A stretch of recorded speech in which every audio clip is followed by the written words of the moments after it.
let's get started, and please join me in welcoming Adam Baker to the stage.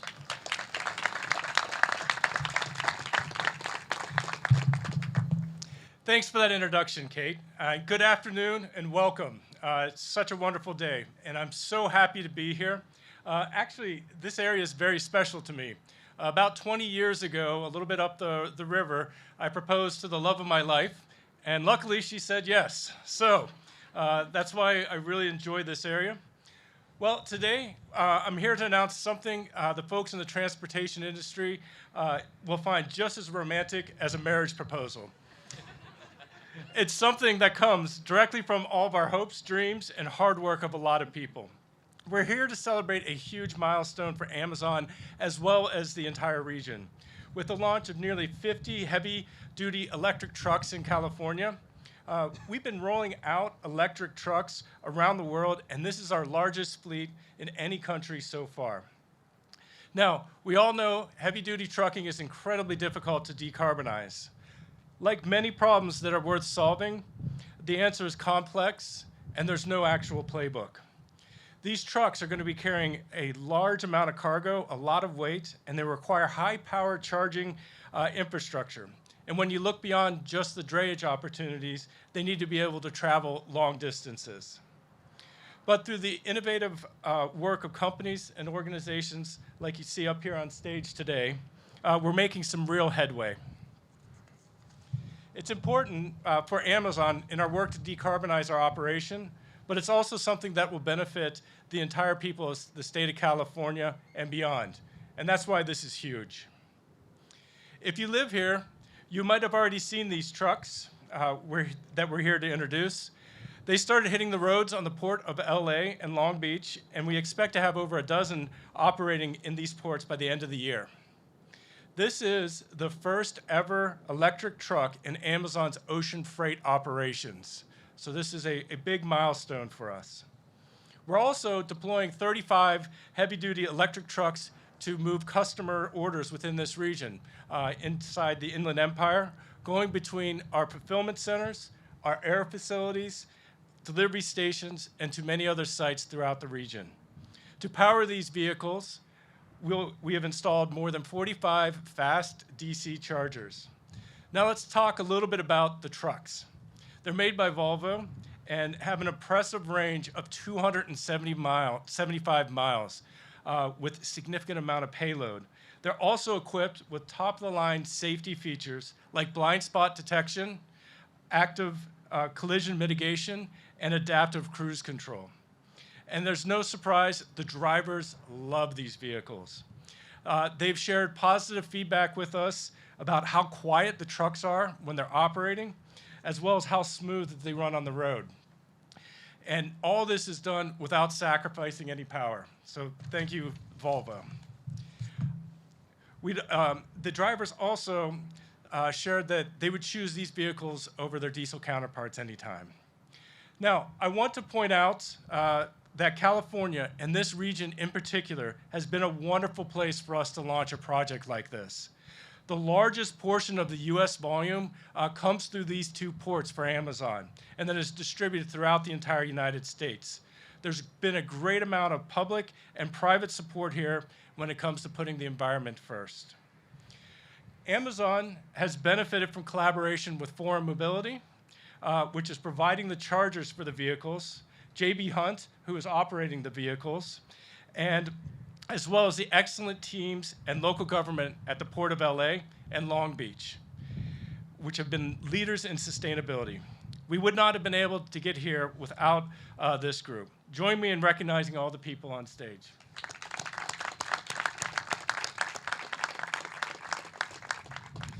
Now, I'd like to turn it over to Mayor Karen Bass. Mayor Bass and her administration has taken bold steps in their journey to a more sustainable city.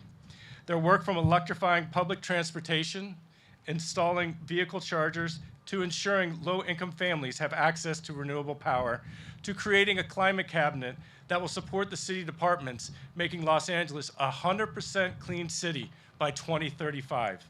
Please join me in welcoming Mayor Karen Bass.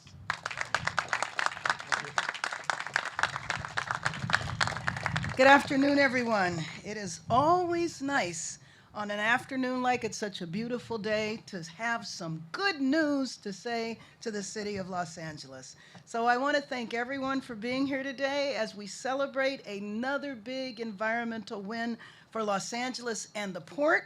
We are building more and we are building green. And let me just thank the leadership of the port, who I know you'll be hearing from in a minute, Jean Soroka, and our commissioners, Lee Williams, Diane Middleton, and the president of our commission, Lucille Roybaugh Allard. Give them a round of applause for their leadership that gets us here today. So I think this is an example of the theme of my administration of locking arms, and this is locking arms with the private sector.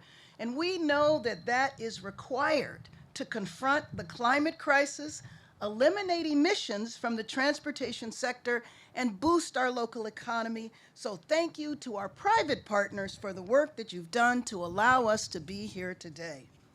Air pollution, we know, has long impacted our port adjacent communities here in Wilmington and Harbor City, not to mention all of our neighbors in Long Beach and along the 710. These residents are on the front lines of the negative impacts of our ever-changing climate. Today, we continue to change that impact with a significant down payment in the clean goods movement, thanks to our private partners coming together to invest in and advance new technology. We are beginning to see what is possible in the world of zero-emission truck technology, and we're getting closer to our goal of 100% clean energy by 2035 as we grow and expand, and we know that it is going to take all of us making our contributions to reach that goal. So just over the last year, LA has installed more than 100 level 2 chargers and 12 fast chargers for electric vehicles throughout Los Angeles.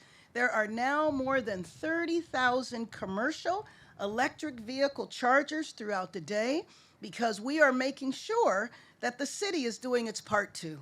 The Los Angeles Department of Transportation is currently running more than 70 electric buses across Los Angeles, and the fleet continues to grow.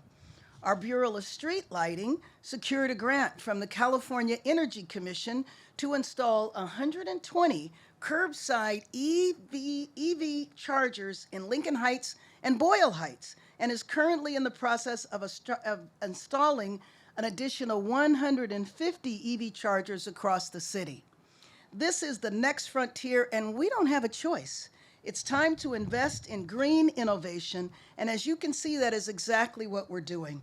I look forward to watching this project succeed and to seeing many more projects like this one come online as we continue to build a greener Los Angeles together. And I just have to say, this is an area that we should be so proud. In our city and in our state, climate change is not up for debate. We understand how significant it is, and we're doing everything possible to clean up our environment and make our contribution to keep our planet stable and sustainable. And I am sorry that I have to run, but I was not going to miss this, even if I could only be here for a few minutes. I wanted to come and celebrate this moment with the rest of Los Angeles, and I think this is a tremendous advancement. And thank you so much to everyone here. Thank you.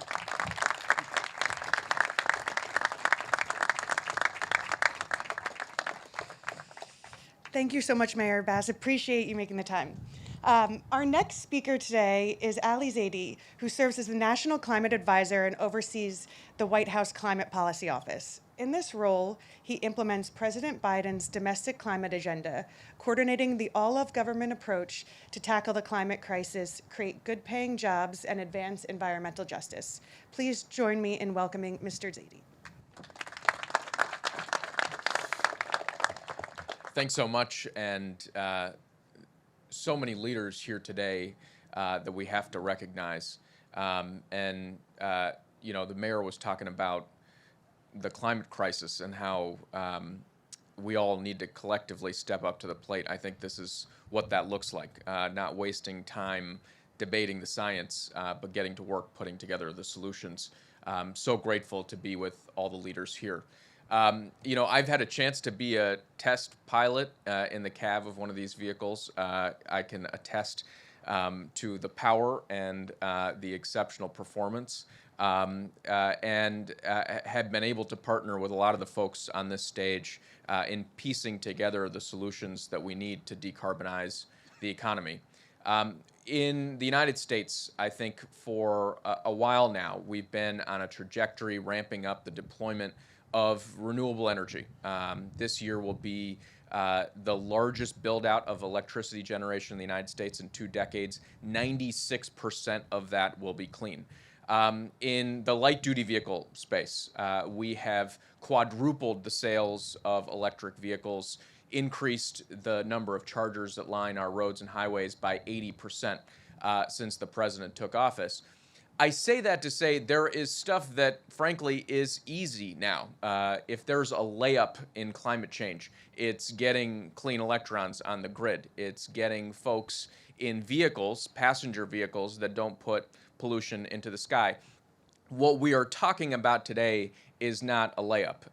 It is still sort of the half-court shot, but that's what we need to win the game. And what's, I think, so remarkable about this partnership, Gene and Amazon and everybody coming together, is the recognition that while there's a lot of work that needs to be done to upgrade our grid, to put in fast charging, to take a swing at a very hard to decarbonize part of the transportation sector and make inroads into decarbonizing heavy industry, it's worth doing, and we can in fact do it together. Under the president's leadership, we've set standards for heavy duty vehicle pollution. When we did that, we consulted with a lot of the folks here about charging, about vehicles, about what it means for customers.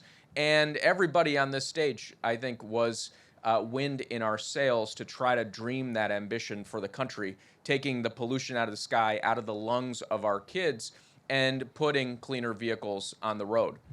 When we were negotiating the Inflation Reduction Act, there was a lot of early conversation about $7,500 for a new car that transports passengers, $4,000 for a used vehicle.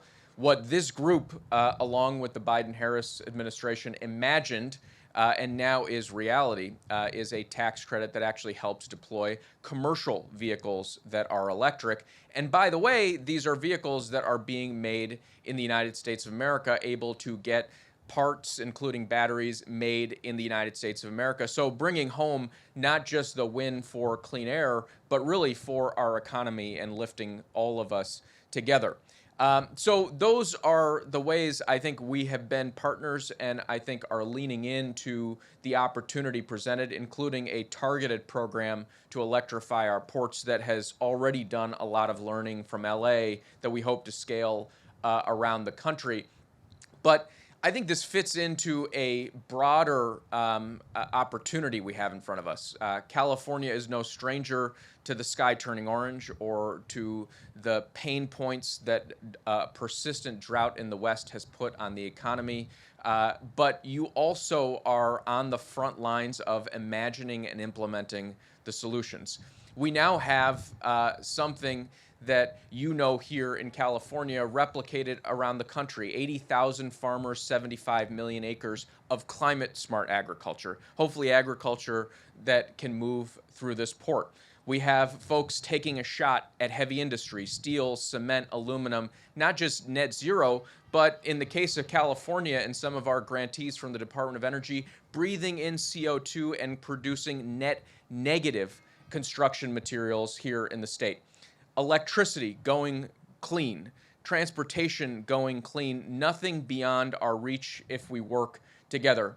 I saw Wade in the Oval Office last week as we established a monument to protect the San Gabriel Mountains. We're surrounded by so much beauty and the sublime here. We're also on the front lines of the fence line where so many communities have breathed in pollution. This is our opportunity to swing for the fences, not just on a global problem to tackle the climate crisis, not just a massive economic opportunity, but a moment to deliver justice to communities that have long had it overdue. So grateful to our partners in the private sector, to Amazon, to our state and local partners, Mayor Bass, Deputy Mayor Sutley, and others who have stepped up to make this moment possible. We're incredibly humbled to be a partner as the Biden-Harris administration in putting the wheels on the road. Thank you.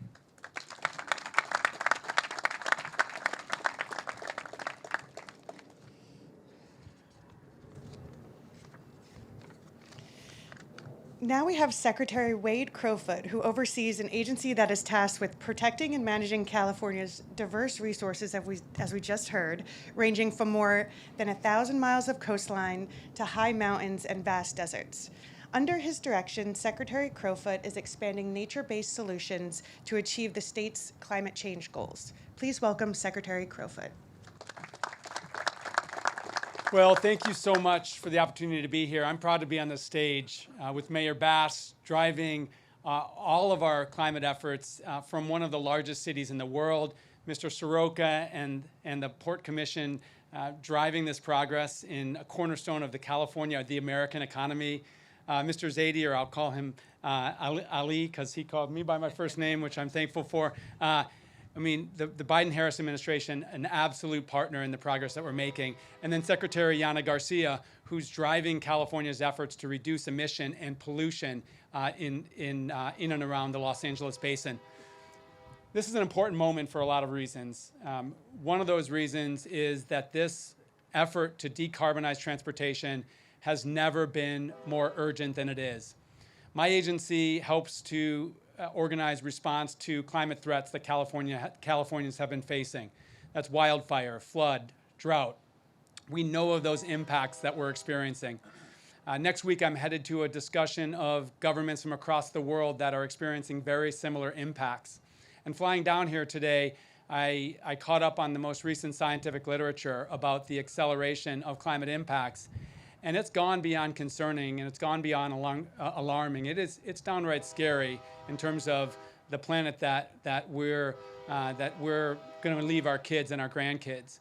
And so we know that we have to move further and faster to decarbonize our economy than we ever have. But it's also an important moment because today we mark progress on one of the most important solutions that we have before us, and that is to take the carbon out of transportation. I spent a decade ago, I served in Governor Brown's administration. Part of my portfolio in the governor's office was transportation. And when we set our zero-emission vehicle targets at that point, we set a numeric target for light-duty passenger vehicles. And I'll say we actually exceeded that last year, 3 years early. But at the time, we didn't even set a numeric target for fully electric, fully zero-emission vehicles that were heavy-duty, because the experts told us that was so far into the future. It wasn't even realistic within a decade. And I'll say today, thanks to the Port of Los Angeles, Amazon, and the partners, that future that seems so far away is actually now. And that is remarkable. And so we can mark this step, which is really a journey, to ensure that the thousands of trucks that utilize this port ultimately eliminate pollution and emissions. And this is a really important step. And the world is watching. The world watches California as the 5th largest economy, a state that I'll tell you has produced 100% clean energy on its grid for 24 days in a row, if you can believe it. The last 24 days, every electron that we've utilized in California generated by clean energy. Amazon, easily the world's largest retailer and the world's largest in so many other business sectors or units. The Port of Los Angeles, moving a large portion of America's goods into our country.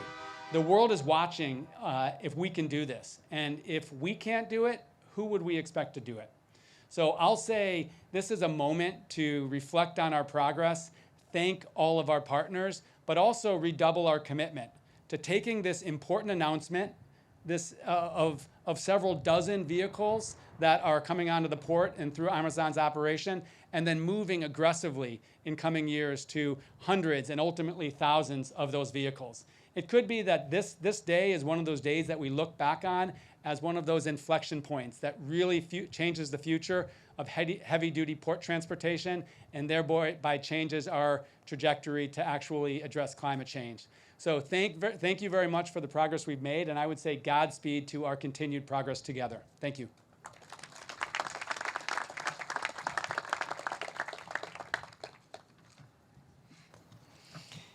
Now we have Secretary Yana Garcia, who leads California's efforts to address climate change, reduce emissions, and protect air and water quality.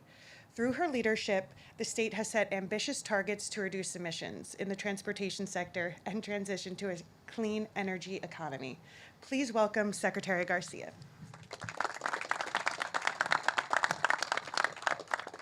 Hi there. Thank you.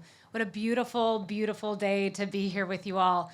And thank you so much to all of the port leaders here, port leadership, Mayor Bass and her team, of course, Amazon leadership, Ali as well.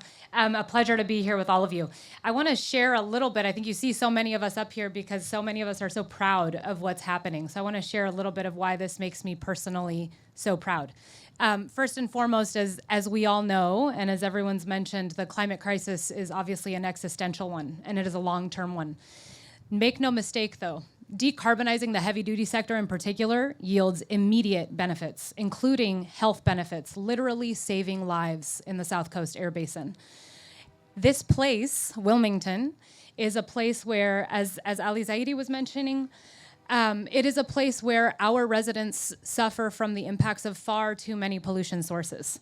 It is not just the ports, it is the refineries, it is heavy-duty industry, it is also the natural topography of the area, the way the smog sits. My family is from just a few miles down the road, so this also hits personally for me. And the challenges that the South Coast Air Basin faces present really incredible opportunities. And I'm extraordinarily grateful to the leadership at Amazon for taking on that opportunity. At the Air Resources Board and across Cali, PA, we promulgate regulations and things like the scoping plan often with so many of these goals in mind in the abstract. And it's extraordinary to see them actually pan out. We've had conversations with truck drivers for years who have had the opportunity to actually drive a ZEV truck, and they have said for years that it's a much more pleasant driving experience. We've had conversations with auto manufacturers who are willing to sort of take the steps, and folks like Amazon who are willing to take the steps and take the risks to make this a reality. Yet we all know that our regulations often face pushback. And so I want to just share my sincere appreciation for the proofing, the proof pointing that this is real, this is possible, we can do it. And not only does our economy ask for us to do it, not only do our resources, our airshed, our health ask us to do it, but our communities have been asking us to do it now for decades. And so really excited about the progress that we've made to date. We know that our Advanced Clean Trucks and Advanced Clean Fleets regulation have billions of dollars in savings in health costs. And it's so much better when we can actually see that this is possible, to show that the electrification of the heavy duty sector is actually moving. So I want to thank you all again for showing us that is achievable, that is possible. I'm very excited to be here. I don't often get the opportunity to share in these kinds of moments of gratitude with our partners in this way. So I'm very, very happy for the opportunity to be here today, excited to see what's ahead. And I guess I will just say, I hope that we will see many more of these moments, that we will be here for another 50 truck deployment very soon. So thank you very much.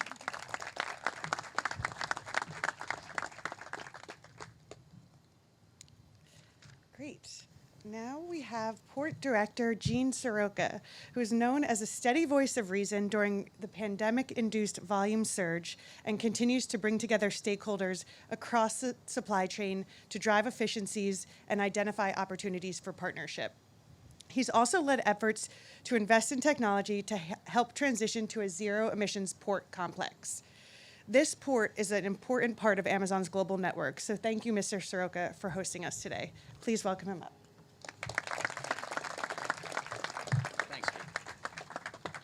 Thanks, Kate.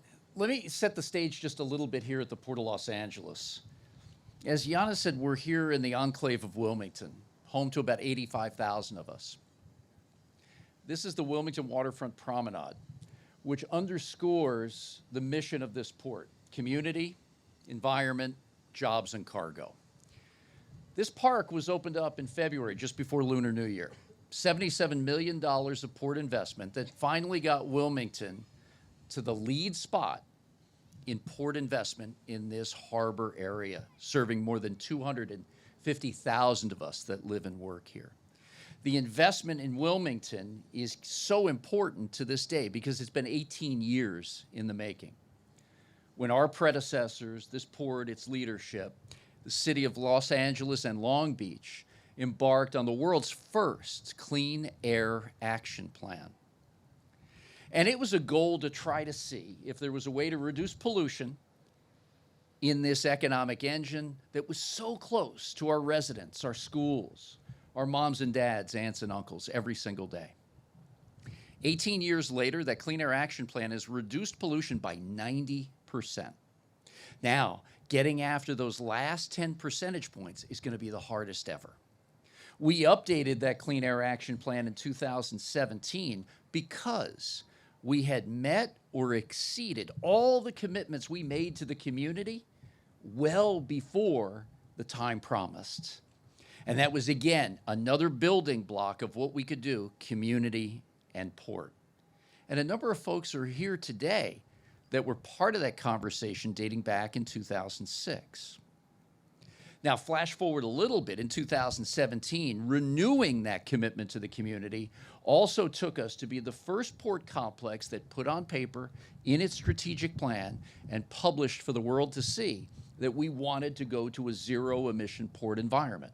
And that meant two things. One was that by the year 2030, we were going to convert all that cargo handling equipment to zero emissions. And between the two ports, that's about 5,000 pieces of equipment, heavy-duty industrial. The second piece to it was, by the year 2035, we would convert all 20,000 trucks licensed to do business at this port complex to zero emissions. Yet we wanted to remain agnostic when it came to the technology, not putting our thumbs on the scale of what would happen. Leave that to the engineers, the scientists, the companies, the experts, the OEMs, and those who were investing to get us there. And what we've seen is great competition. We've seen people come to the table with wonderful ideas, like today. Of those 20,000 trucks registered to do business at the port, a little bit less than 300 are of zero emissions variety. We've still got a long way to go. We've got a long way to go, not only to accelerate the technology and find the investment streams, but also to build the infrastructure. And while you can't broadly paint the globe with a green brush, you can focus on key commerce corridors and making that good federal, state, local investment accelerate the private sector's investment. How can we look at the density of this cargo moving and be very strategic? Just overlaying a map of where the gas stations are and finding a way to put fueling stations of hydrogen variety and charging stations for electricity. It's a good start, and there's more work to do. We've also learned since 2017, when we said we were going to go to ZE in both of these areas, that we could learn a lot more. And so the ships, being the number one pollutant, 3% of the world's pollution today, it was the ports of Long Beach and Los Angeles and the C40 Cities group that decided we were going to put together the world's first green shipping corridor. We didn't really know what it meant at the time, but what it was to try to get everybody who wanted to a seat at the table. And to give you perspective, looking at our biggest trade lane from Shanghai and central China to Los Angeles and Long Beach, if we could reduce the emissions from those ships by only 10%, that would be equivalent to all of the pollution at the Port of Los Angeles in a single year. And the story keeps going with the trucks, the infrastructure, locomotives, Environmental Protection Agency grants to try to study the first ever hydrogen fuel cell electric locomotive. You heard the train going by just minutes ago with the Pacific Harbor Line. Through Progress Rail, a Caterpillar company, the Pacific Harbor Line now has America's first battery electric locomotive that it's using for switching. Harborcraft, from our port pilots to our tugboats, police officers who are patrolling our waterways, also in our line of sight, in addition to that fifth category of cargo handling equipment. So today, it truly is a celebration, but these building blocks are happening every day for the past 2 decades. And to have friends that I've known for more than 25 years leading the charge of this with Amazon, it makes us so proud to continue to work together to climb this very tall mountain. And starting tomorrow, the Port of Los Angeles will offer green gates. And I think there's a gentleman here in the office that's been in the audience today that's been talking about this for a long time, named Hector Della Torre. Can we incentivize monetarily the use of these zero-emission vehicles to take up some of the latent capacity at the port and get these drivers in and out quicker with more turns a day to raise productivity and good salaries for middle-class jobs? And it's Amazon that leads the way. So in closing, thanks to Volvo, whose commitment to us has been unbelievable. Peter Vahova, a dear friend and someone who has been with us through this journey all the way, has been tremendous. J.B. Hunt and Forum Mobility to help make this day happen as the starting point for what's going to be next on the horizon of real investment in real cargo movement and infrastructure. We're so grateful that everybody came today, and thank you so much to the partnership. We appreciate it. Great, thank you so much. And that's a great transition. As you've heard, we've made a lot of progress, but we need to do more, and that comes with a lot of collaboration. And I'm really excited now to turn to our colleagues from the private sector who have together helped us build, operate, and charge these vehicles. Each of them have been wonderful partners to work with, and I'm looking forward to hearing more from them today. First up, we have Keith Brandis from Volvo, and then followed by Jared Mounts and Matt Leduc.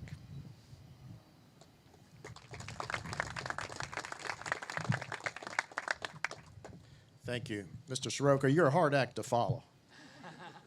But I love your passion, and on behalf of the thousands of engineers and designers and developers, the builders of our trucks here in the U.S., of course, our dealer community that support the trucks each and every day, and our customers that are out there operating the trucks, it's such a thrill to see something that took many years and quite a visionary approach.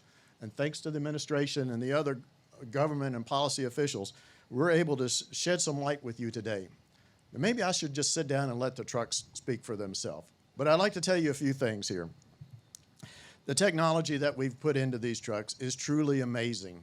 And my colleague, Alexis Clemens, will be giving you what we call a walk around. That means we'll show you the details of how our Volvo VNR Electric really does set apart in terms of this tremendous transformation of the industry to going to battery electric. These trucks are already deployed. They're already in operation here in the Valley and around the state, proving that small and very big business can efficiently and especially utilize them in daily operations. They don't do everything that internal combustion engines do, but they are the right fit at the right application, and they can, of course, be deployed quickly here. We have today delivered over 500 to customers, and we're proud to see that Amazon is investing in these electric vehicles. And again, announcing this 50 truck is just tremendous. Their largest fleet of these vehicles in any country so far. They're also making runs through the port, showing their suitability for what we call fixed cost operations, where they go out and back, and the charging is planned for the day. And you'll hear a little bit more about charging infrastructure is the long pole in the tent. We have to get that right. But in addition to the environmental benefits, the Volvo VNR Electrics also prioritize driver health and wellness. These trucks are equipped with the advanced safety features that Adam was mentioning. And that's so important when you're spending so many miles on the road with all of us, right? We all are on the road with our families as well. They're also equipped with electric heating and air conditioning for the dramatic temperature extremes, and which means you don't have to idle the engine, right? Again, saving fuel, but also more importantly, saving the environment. And the silent operation. When you talk to the drivers, and I encourage you to do that, they'll tell you it increases their alertness. They can hear the other traffic that they're operating with, and it's just better, more pleasant for their total workday. We extend our congratulations to Amazon, J.B. Hunt, and Forum Mobility for their commitment to adopting these zero tailpipe emission trucks and their work towards sustainability objectives. And there are many other customers that are also on this journey, and we're trying to help them because there's lots of variables, lots of questions. We're all learning. There's many things that we're going to have to find and streamline permitting, streamline the charging infrastructure and grid connections. All of these things have to come together, and we're paving the way for a zero-emission future. We like to say that we're shaping the future for our children, and that's why we're all here today. Again, thank you, everyone.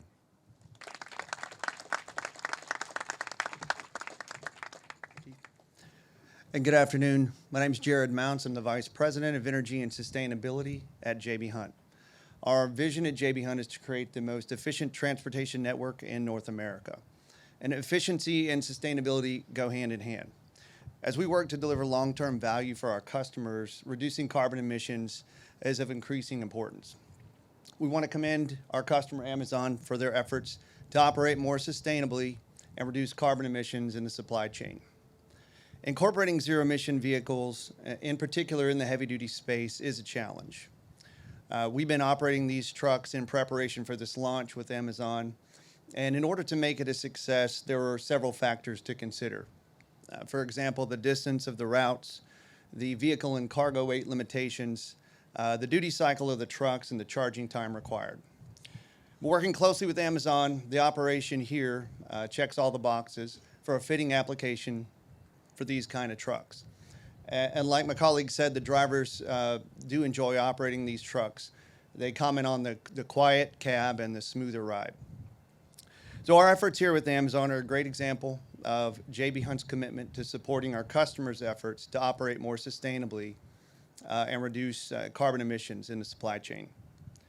As customer interest continues to grow, we're here to enable transition to a greener supply chain in the most economic means possible.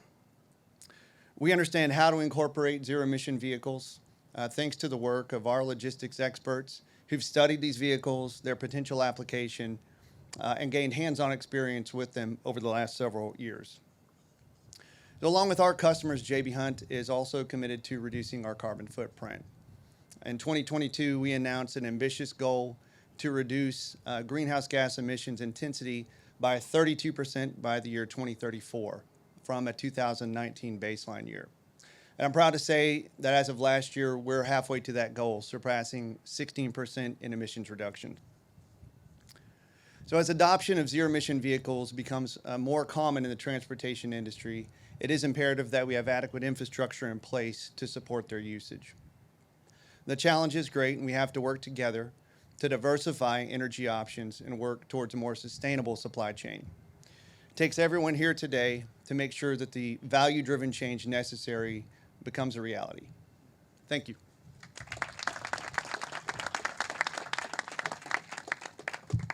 And thanks. I'm Matt Leduc. I'm the co-founder and CEO of Forum Mobility, and we're the infrastructure provider. And just a moment of gratitude. Gene, it's been a few months since we sat in your office. It feels like a lifetime. In the state of California, Air Resource Board has showed just immense leadership.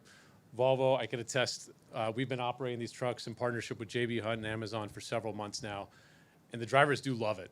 It is a wonderful experience to drive a zero-emission truck. And Ali, I can attest, in my 20 years of working in climate, this administration has been just truly remarkable, and the team and the effort that you've led. And I just got to say, like, if you ever have a chance to start a company, this is a moment that you would probably pinch yourself to be in. We're not that old of a company, but to be in the presence of this group and providing the service that we are to a global leader like Amazon, it's all I could ask for when we set out to build this thing. I've spent my whole career in climate in California. I started off installing solar panels over 20 years ago on roofs not far from here and all over the state. And building infrastructure is the only thing I've ever done. And infrastructure is obviously what we need. What Forum Mobility does is we build facilities that charge 50 to 100 trucks at a time. And that's really important. Community charging, large infrastructure is going to be key to this, as we know that we need an immense amount of it. And I'm proud to say next week we'll be breaking ground on our flagship, what I would say the jewel of our network, about 4 miles down the road, serving these very ports. It's a 9 megawatt facility. It can charge hundreds of trucks a day, and we have a whole bunch more in the works. We have enough facilities to charge over 2,000 trucks here in the state. And we're just really proud. We're really proud to be building some of the first large-scale infrastructure. And obviously, we couldn't be prouder to be not only Amazon's partner, but participating in the Climate Pledge Fund and having them be a partner all the way through for mobility. If I could just take away or leave you all with three things, I think we just want to just think about something. One, Amazon, what you do matters. And when you talk about supply chain and logistics, what Amazon does and what they do leads the way. And I think that setting the bar as a cargo owner, as a shipper, and as a transportation provider, and leading a 50-truck order like this at Amazon, it really sets the stage and sets the bar for other folks to follow. And I can't just tell you how important it is to have that kind of leadership on the corporate side here. I'll also say something that maybe you don't know, is that when Amazon participates in this, it allows a lot more participation. That facility down the road is going to have 44 chargers at it. And Amazon will be the anchor tenant of those 44 chargers. But what that also enables us to do is to offer charging to any fleet. Because I think everybody knows at this point that not all fleets are big fleets in California. There's a lot of small fleets. And with Amazon being the cornerstone of that facility, we're going to be able to charge fleets of less than 20 trucks, a fleet of less than 10 trucks. We even have a partnership with O&E, Ocean Network Express and BoxLinks, where they're going to make a truck available for small fleets to use on a monthly basis. Because I think when you think about success, and if you could take something away, that this is a generational transition. And success is obviously clean air, it's sustainability, but it's also a lower cost per mile that is accessible for both the largest and the smallest fleets. And when Amazon leads the charge, it enables us to build a business, it enables J.B. Hunt to operate, but it also enables fleets of all sizes to participate in what's going to be a remarkable generational transition. So, as the smallest company up here, and the newest, I just can't tell you how humbling and appreciative I am to be part of this project. So thank you. Thank you so much, and thank you to everyone. I think we're all ready now to see these heavy-duty electric drayage trucks, so let's roll them out.